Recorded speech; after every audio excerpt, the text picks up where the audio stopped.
On mic. Sige. Correct. Tapos ito, x minus 5. Ano pinagagagawa ko? Maglagay ka kasi ng ganito. Sinagad ko dito. Nandito. Okay lang. X din naman yun. Sige, x minus.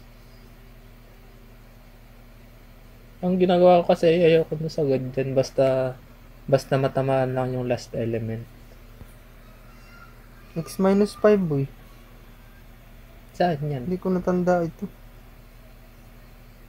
X minus 5. Yan, lagyan natin ng distance. Ito, x minus 5 to. Ito, x minus 3. Kasi nawala yung 3 dito. Nawala naman yung 5 nito. And then, dito ka na moment. Anong load ang una mong kinoconsider? Ito daw muna. Paano to? Paano consider to? Yun sa akin? Ito. Itong side na to. 15 times. Hindi pala x minus 5. 5 plus. Ay, hindi, gagi. Ano yan? Paano kung makukuha yung centroid nito dito?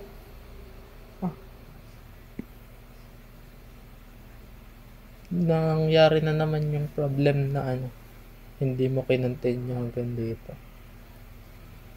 Tama yun sa akin. Nung kinontain nyo ko. Ulitin natin pala. Continue. Mali yung pinagagawa ko sa mundo. Para makasunod sila guys, yung mga nanonood sa podcast natin. Here's what happened dun sa ginawa ko. Ay, una pala muna. Dinrawing namin to guys. Anyari dito?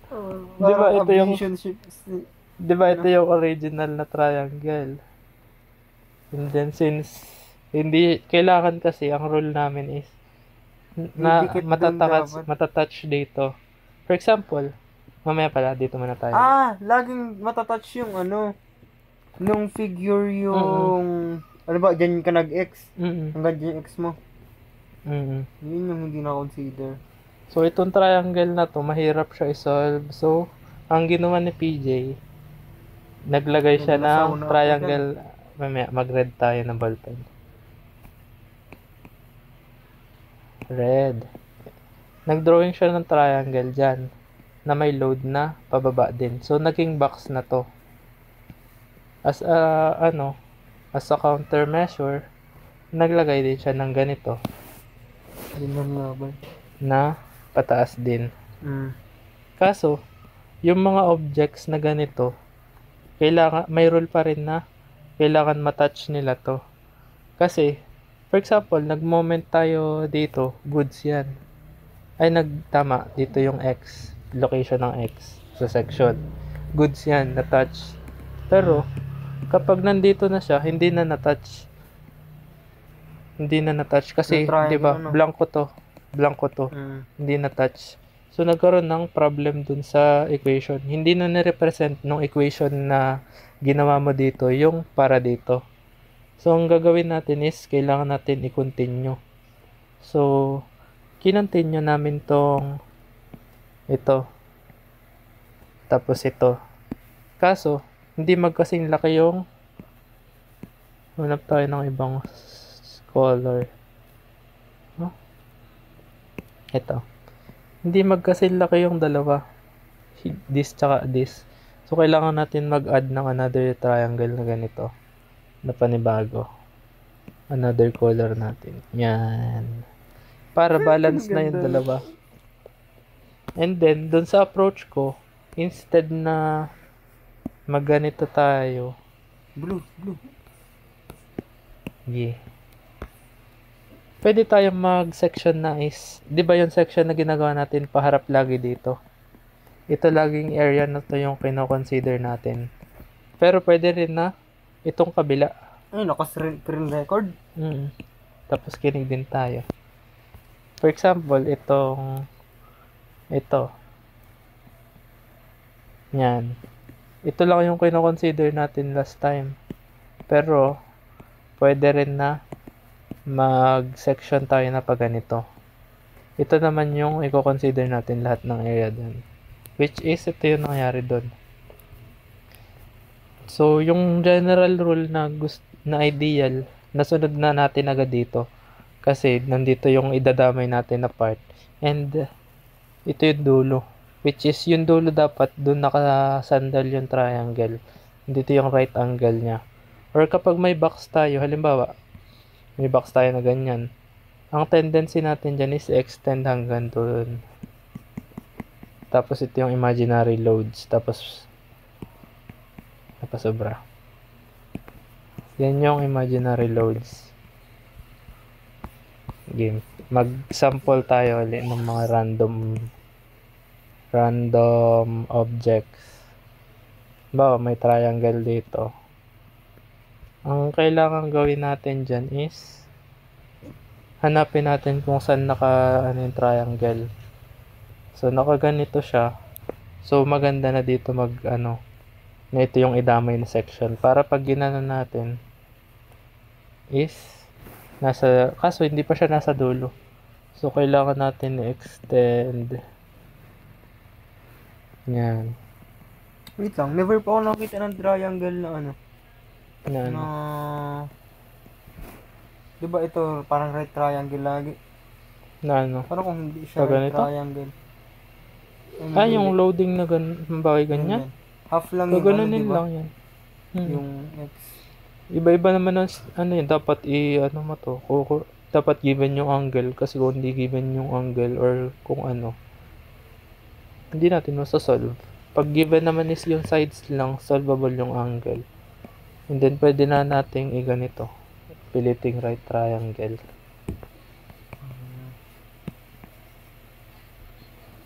So, mamaya pala to. Mga yun level 4. Level 3 lang tayo. For example, may box. Ganyan yung box. Kahit saan naman tayo pumili dito ng pag section na natin. Pwedeng sa part na to. Pwedeng sa part na to. Ba, nakapili tayo. Ito yung napili natin. Dapat is na maabot niya tong dulo. So, tendency natin is maglagay ng imaginary loads dito. Hindi na kailangan dito. Ano yung pala yung rule? Kailangan maabot niya talaga yung dulo. Kasi kapag naabot niya yung dulo, pero may kadugsong siya din sa ginawa mo. Kinapos yung triangle. Kasi ito lang yung inad mo. Itong dapat isa pala, kapos. Kung dinagdag kong ganyan, sinagad ko na lang lahat ng ganun. Tapos inangat ko yung load na. Oo, kasi ito ay mag-overlap yung dalawa dyan. Tama. Mali yung ginawa. Bawa naman. Gusto kasi alam mo yung rule. Parang napansin ko lang na ganun yung ideal. Parang hindi naman written na, hindi siya written rule. Parang napansin ko lang na pattern. Unwritten telekinesis. Bawa, gusto mo naman is, saan nga tayo? Dito tayo. Kapag naman ito yung section na gusto nating idamay, pwedeng ganyan lang yung imaginary loads natin. Tapos, ganyan siya. Tapos ang sample, dito yung X? Sample na section natin, pag ganun. Pwede yan. Yan. Another, level 3. Nandito. Ganyan. Paano palaboy kung halimbawa, di ba? Pag dito ka nag-section, wait lang. Pag dito ka nag-section, okay na. Pag dito ka nag-section, yan yung mahaba. Kasi, ito yung matitirang part sa kanya. Parang trapezoid. Mahirap i-solve. Pwede pala siya. Hindi rin. May rectangle, triangle? Hindi daw. So ganun pa din. Hindi pa din. Hindi pa din gagana. Ay, gagana! Pag naglagay ka ng triangle dito sa baba, rectangle muna. Ganun ulit. Kailangan na naman itong i-ganun. Huwag na nga. Tapon na yan. Tapos kailangan na naman magdagdag. Tapos pwede yan. Ano na yan? So, ang ideal talaga is Ang pinakamahirap i-solve dyan is kapag may ganito. Kasi mapipilitan kang i-reverse yung isa. What? Pag ganyan. Halimbawa, dito ka nag-section sa Ay, dito na lang sa kabla. Ano? Dito, sa yan. Dito? Hindi ba pwedeng sa gitna? Yung tatamaan yung isa? Hindi madadaanan? Hindi pwede. Ang gagawin mo, puputulin mo lang. Di ba? Ang sectioning kasi, puputulin mo to, tapos pipili ka ng side kung ito ba or ito. Hindi, I mean dito sa gitna nitong ng dalawa. Or ito. Sa gitna ng dalawa. Alin? Parang magaganon ka? Oo, yan. Hindi din. Hindi din pwede. Kasi, ang sectioning kasi is, ang idea nun is, gagawa ka na ng function ng x kung saan pwede mo i-substitute yung x na makukuha mo na yung moment kahit saan. So, dapat, imagine mo to na hindi siya fixed kahit saan. Movable siya. So, dapat, yung equation na mabubuo mo is, regardless of ganito is, applicable. Kumbawa, katulad nga nitong balik tayo dun sa box na ginawa ni Sir Curve. Ayan. Tapos, nag-imaginary siya. Tama mangyayari kung mag-section tayo. Imagine natin na movable siya. Pag nandito, okay lang, no problem. Pag nandito na, yung equation natin na x, diba ito ay 5 kN per meter yan. So, 5x x over 2. Actually, ito ay diba, gagana siya dito. I-consider nung equation na to na ginawa natin na parang may object pa rin dito. Kasi halimbawa 5x over 2. What if ang x ay 32? Tapos ay 2 to. What if ang x ay 5? So, sasabihin ba natin na ang area niya is 25? Hindi, kasi 15 lang siya. So, ibig sabihin itong equation na nabuo natin is pang-continuity siya. Parang continuous. Kaya ang ginawa natin, continuous yung mga equations natin. So, dapat i-continue natin hanggang dulo. So, ito, putol to.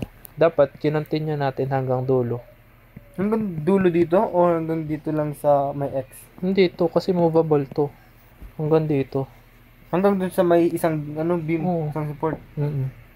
So, as a result, kailangan nating pang-subtract. Yung pang-subtract naman, 5x na x minus 3 na siya. X minus 3 over 2. Kasi, parang wala to. Pang-counter lang nito. So, ito talaga yung pinakamahirap na case. And then, challenge. Ito na yung kanina. 13 minutes na. Okay lang yun. Halimbawa, ang natin is ganito. Ano kaya ang pwede natin gawin? Saan maganda mag-section? Ano magandang idamay na section? Dito, no? Kasi andito yung right angles. Ang problema na lang natin is kailangan nakasandal siya dito. Nakasandal pa rin dapat? Kasi pang hanggang dulo yung equation natin. Example, ang equation natin yung kanina bang given ay nakasandal na nakasandal na. So, halimbawa, ganyan yung given natin. So, halimbawa, ito to. So, yan ay 5 over 3. Ay, 1/2 muna. Area. Nag-moment na tayo dito. So, area muna. 1/2. Base is x minus 2, no? Lagay ganito. Kasi ito yung x. Tapos, ang height niya is 5 over 3 x minus 2, no? Kasi 5/3, halimbawa ang x natin ay 4. So, Tama. nandito siya. So, ang base lang niya is 1. And then 5/3 times 1 para makuha yung height gamit ng ratio and proportion. Okay. So, ito yung nabuo nating equation. Kaso lang, gagana siya hanggang... Dito lang. Wait lang. Ba't ito iputol? Ba't di ko ginawang buo? Yan. Yan. Gagana siya hanggang dito. Pag sinabi natin na ang x ay 6, sasabihin niya na ang base nito is 4, which is not true kasi 3 lang. So, para maiwasan yung conflicts is sabayan na lang natin yung formula. So, need the extend to. Kaso, naglagay tayo ng kailangan natin ulit mag-drawing na mas malinis. Huwag muna tayo mag-numbers. So, magdadagdag tayo nito. This area na dinagdag natin, dapat nandito din. Symmetrical dapat siya. Downward to, upward to. Magkakanselan yung dalawa. Tapos, ano ba pwede natin gawin dyan? Challenge to eh. Naisip ko lang din. Challenge? Yung ano pwede nito? Natin gawin? Yung, di ba may height dito? Siya yung height ng rectangle. Siya din yung height ng rectangle dito. Tapos para malaman yung ano nito. Okay na to. Iti-treat na natin to as a whole triangle. Okay. Nawala ng problema dyan. Dito na lang. Dito na lang.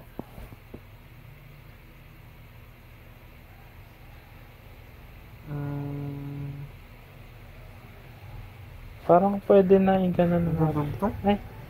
Kaso magdadagdag ka din dun. Babalik lang din sa dati. Or ganito natin. Hatiin natin. Oo nga, mas madali yan. Ito, goods na, nakasandal na sa likod. Nakasandal na din ito, yan, nakasandal na. Ito na lang. So, pwede tayo mag-add ng... Hindi pa ba ito nakasandal? Dito? Ayaw nga, no. Okay na rin. Sandal na. Okay na din. Paano pag may value? Hindi nga. Try natin. Sandal na. Oo, tama nga. Tama na to. Goods na rin. Kaso lang, ang sinasabi ko lang is try natin pag may value. Naku po. Oh. Ito ay 1. Ay 3. 2. 1. Galing, mas mababa yun. Ha? Sige, ayos na. Oh! Mas wag na, bayain yes, na. Yan, balag bagay na. Ito ay 5. Alin yan? Itong sa ano lang nito? Portion. So, anong gagawin natin? Patry ako. Sige. Wala lang. Hindi, sasagutan. Sasagutan ko na ng diretso? Hindi, yung values lang. Values lang. Ito ay magiging... Joke lang, hindi ko to alam boy. Kunwari may ganyan. Pag ganun. Tapos 5/3x. Ito. Yung height nito. Naputol. Tapos may 4 pa dito. Hindi, solvable na yung values nila. Tapos ba't may x pa? Mamaya tayo magse-section. Ano bang gagawin lang? Value nung triangle na bago. Mas madali na kunin muna. Halimbawa, height nito. Okay. Magiging 5:3 is equals to wait lang, is equal to 5:h. Yan. Tama, di ba? So, magiging h equals 5:3 times 5. So, h is equal to 25/3. Tama. Yan, ganyan. 25/3 na to. Tapos, yan, dimension din ng iba. ito ay 2. Ito ay 5. Height nitong rectangle. Tapos, ma-minus ko lang siya para makuha ko yung height nito. 25/3 minus 5 yung height nito. Tapos yung length nito, ito pa din. Yan. Tapos, pwede na siyang yan, pwede mo na ituloy. Pwede na siya? Oo, mas madali na i-solve muna. Tapos, tsaka ka section. Section? Sige, gawin mo daw ng formula. Yung RA, kukunin ko ba yung RA? Huwag na yan. Wag na. Paano yan? Ay, RA na lang. solvable naman eh. RA na lang. Try mo, solvable. Yung EY, yung E1 ganito?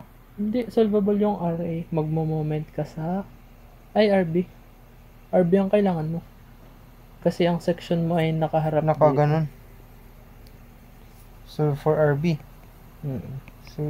So magiging moment at ano nga yung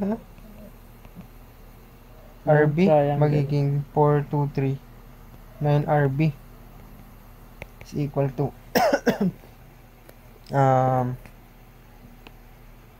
magiging 1/2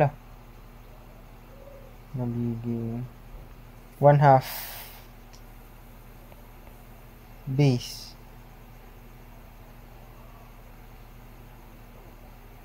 x minus 4 times height. Ang ginagawa ko, Anong ginagawa mong technique? diba, nag-cut ka dyan. Naglalagay na agad ako ng ganito. Ano yun? X minus 4. Sa limbawa ito is x minus 7. O di, may reference ka na agad sa lahat. Ganun ang technique mo? 1/2 x minus 4 base times height 25/, hindi. Di ba 5/3 x lang muna? Pwede rin. Tama din. Ganun din? 5/3 x.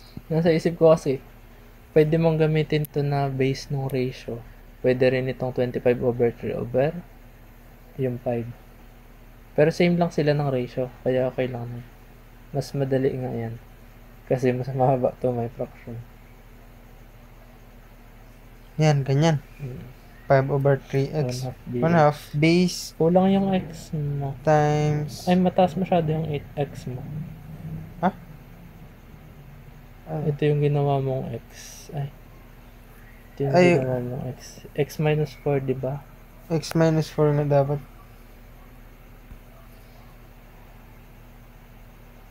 Isa rin yun sa palatandaan. Paano burahin to? Yan. Isa rin yun sa palatandaan. Iba yung pen mo na nagamit. Wala.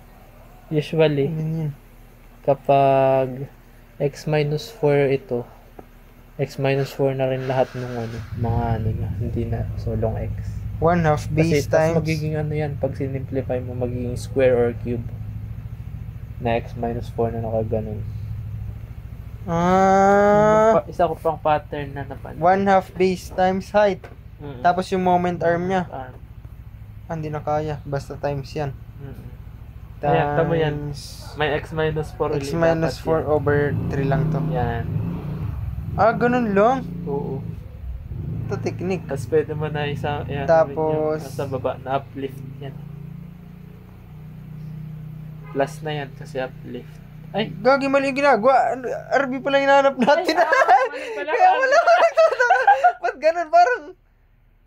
Mali. Parang nandun na tayo sa E1. Ba't nasa EIY na tayo? Di pa natin alam RB? Naloko na. Paano na ito burahin? Burahin natin lahat. Sige. Ito lang. Hindi, tama na yung 1/2 x minus. Sige, ulit. Ulit, guys. Hindi pala. Wala pang x dyan. Ano ba naman yan? 3. 5. 3 times 5. Kasama. Base and height kasi gawa ko. Base 3. Height ay 5. Tas 1/2 moment base arm. times height. 4 Tapos, plus. ano yun? Ba't na ganun? 4 plus 2. Ba't 4 plus 2? Dito yung distance sa ano. From RB to centroid. Yung triangle. Hindi ba dito? Bakit? Kung magsisimula, 9RB. Ano ba? Ay, sa ika nga pala nagmo-moment. Plus to the... 2 plus 1. 2 plus 1/3 ng 3 ay 1. Oo. Yan. Tama. 9RB. Equals... Baka hindi yan saktong numbers. Kinasama Technique, natin technique. yung given. Ha? Teknikan. Ilan ang 9. sagot niyan? 45 15, 30, over 15. 2. Tama. Ay, na-cancel mo na yung 9. Hindi pa. Ha? 3, 3, 9. Ha? Bakit? Cancel mo na yung ano. 45 over 5 2. over 2 lang. 2.5. RB na yun. Kinancel ko to. 3 times 3, 9. 5 over 2. Technique! Okay. Kung may RB na. Tapos, Wala. RB lang naman, di ba? Hindi Oo, na kailangan RA. RA. Tapos, yung gagawin na ay, yung ano na, E1, EI, Y double prime. equal to X, 5 over 2X. Ano, ang gulo, ang hirap magsulat. Ba't bingkong na to? 5 over 2X. Minus, ito nasa taas. Minus 1/2. Base niya ay X minus 4. Height niya ay 5 over 3 times X minus 4. Base times height times moment arm. X minus 4 over 3. Tama, no? Tapos, consider naman ito nga sa baba. Plus, ano to? 5 times, ano to? 3. Na ito X na minus 7. Na ito na yun. 5 times X Naglagay minus na ako ng 7. references. Plus, ay hindi, may moment arm pa. May pattern, di ba? Oo. X minus 7 over 2. 2. Duli na palang pattern. Diba? Ang ganda. Hindi ko na-realize kanina. Nalasaw ko.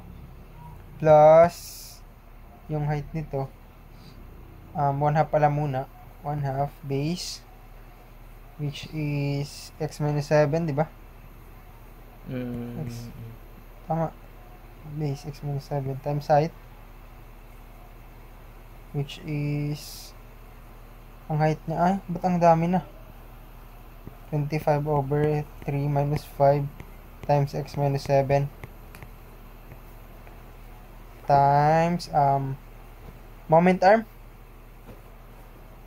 times X minus 7 over 3. Tama? Tama.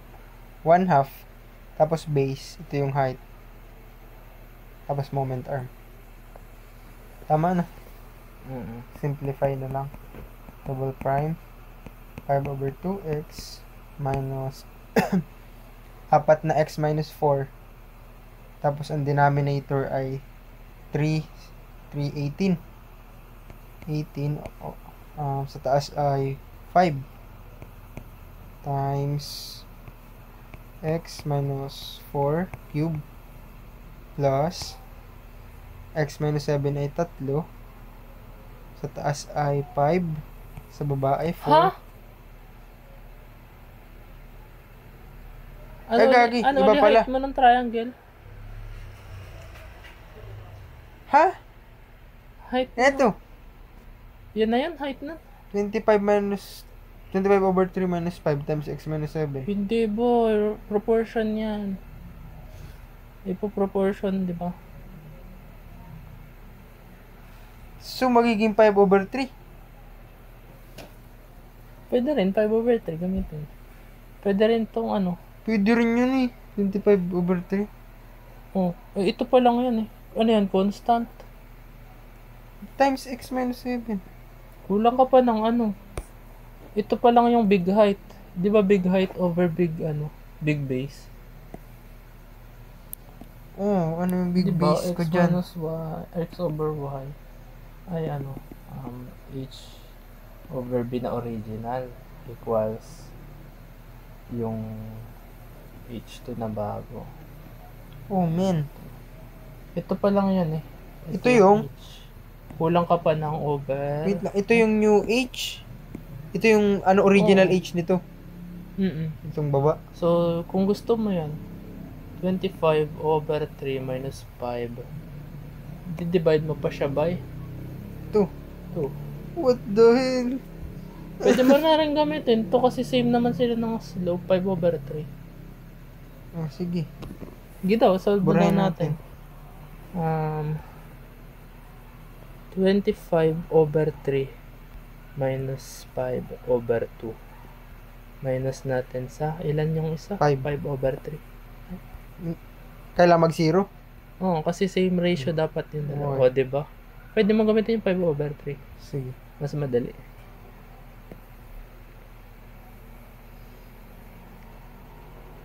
Boy, Muntik na tayo doon. nasaan na tayo sa mundo? Nasaan Yan, na ako? tama na. Nasaan na yun? 5. Ito yung 18. X minus 4 cube. Plus 5 over 4. X minus 7 cube. Wala, ba't 1 na yan? Kahit 3 yung sinusulat ko, ba't di 31 Nasa na? edge na kasi. Hindi ako sanay. Basta ganyan. Ah! Mali! Hindi siya kasama, may plus eh. Naman po, hindi ko tinitingnan kanina yun. Mali. Nakatingin ako sa base, Ito lang sa to. height ng triangle mo. Tapos squared lang to. Ano ba magbura dito? Ayusin ko nga to. 5 times x. Ito pa lang eh. Minus 7 squared. Over 2 lang. Plus. Ito na. 3 times 3, 9. 18. Tapos 5. X minus 7 cube. Tama na ano? Tapos integrate. Ang hirap naman ito ba? Diyan na yan, skip na natin. Wag na yan, tama na. Basta gets naman na yan. Gets na yan guys ha. Sobrang haba na, tama na yan. Kahino na. Balik tayo dun sa dito lang tayo kanina kung saan Ano na ba napunta. pinagasagutan natin? Ito, ina-explain ko yung process ko dito. Post mo na ang haba na yung explanation Okay mo na. lang yan. Ang gulo ko mag-explanation. Game. Di ba may ganyan?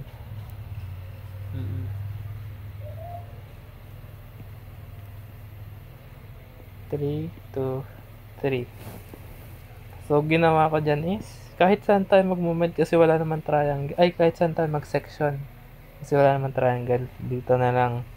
So, ito, goods. Ito is bad. So, ang ginawa ko, since hindi naman nakaka-apekto yung loadings kung nakaganyan, ang mahalaga naman dito distance eh. So, inangat ko muna itong isang 5 kilonewton meter dito. Tapos, dito yung in-extend ko. Dito ako naglagay ng imaginary loads. Yan. So, meron tayong tatlong triangles. Tatlong rectangles. Ito. Yung pang highlight. Ito. Laki. Sige. Ito, tsaka ito. Yun na lang yung gagawa natin ng equation. Bale, yun ay wala tayong section. Ito is x. Ito is x minus 3. And then ito ay x minus 5. So, ito muna. Meron dyang 15 to 15x minus, ito na yung EIY double prime. Minus, ito naman, consider natin to. Yan ay 5x x over 2. Tapos, yung imaginary load natin, ito. Siya ay plus na. Tapos ay 5. Tapos yung distance niya is itong x minus 3. Kasi nandito siya nagmula. So, x minus 3 to. And then, x minus 3 over 2 lang. Base sa pattern. Tapos, dito naman yung last. Yan ay, ganun lang din. 5 kN per meter height. Base is x minus 5 na. Ito na rin. Nilagay na natin. And then, moment arm. Kalahati nito. X minus 5 over 2. And then, simplify lang. And then, madali lang din naman i-simplify.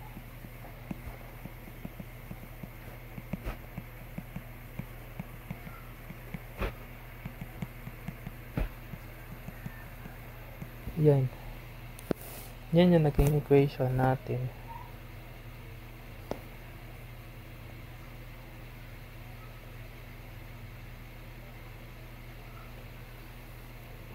Ano ko na?